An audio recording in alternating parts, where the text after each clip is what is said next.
कुरान इस्लाम religion का सबसे important part है। शायद आपको पता भी नहीं होगा कि ये किताब जो आपके घरों में रखी है इसमें कितने राज छुपे हैं। आज की इस वीडियो को एंड तक देखते रहना। मैं गारंटी देता हूँ कि कुरान के बारे में ये बातें आपको बिल्कुल पता नहीं होंगी। मक्का के नज़दीक एक पहाड़ है जिसे माउंट हीरा कहा जाता है। इस जगह पर अल्लाह के आखिरी नबी हज़रत मोहम्मद सल्लल्लाहु अलैहि वसल्लम की अल्लाह के फरिश्ते जिब्राइल से मुलाकात हुई, जहां नबी पाक को अल्लाह की तरफ से पहला मैसेज मिला जो कि सूरह अल्लाह की पहली आयतें थी। इस दिन के बाद हज़रत जिब्राइल आते रहे और अल्लाह का पैगाम नबी पाक तक पहुंचाते रहे। नबी पाक ने अल्लाह के पैगाम को लोगों तक पहुंचाया और लोग मुसलमान होते गए। जैसे ही कोई मैसेज अल्लाह की तरफ से आता तो नबी पाक अपने सहाबा को बताते। नबी पाक के सहाबा जैसे उस पैगाम को सुनते तो उसे फ़ौरन याद कर लेते थे या फिर खजूरों के पत्तों और पत्थरों पर लिख लिया करते थे।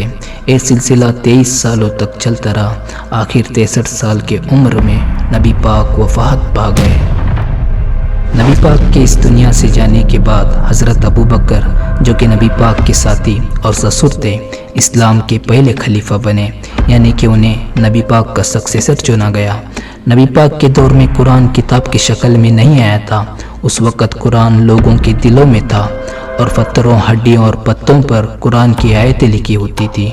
जब हज़रत अबू बकर का दौर आया उस वक़्त यमामा की जंग हुई। ये जंग हज़रत अबू बकर और मुसलमा जो कि ख़ुद को नबी कहता था इनके दरमियान हुई। जब ये जंग हुई तो इस जंग में 70 ऐसे मुसलमान मारे गए जिन्हें कुरान याद था, जिनमें से एक सहाबी सालिम मौला अबू हुज़ैफा थे, जिन पर नबी पाक कुरान को लेकर बहुत ट्रस्ट करते थे।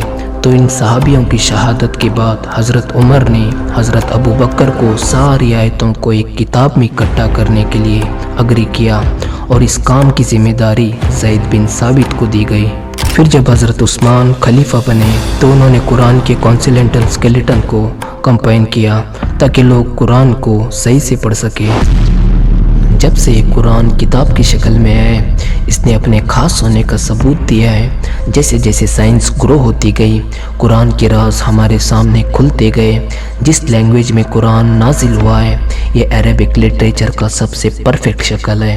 ये किताब का हर एक लफ्ज़ अपने मयार पर उतरता है।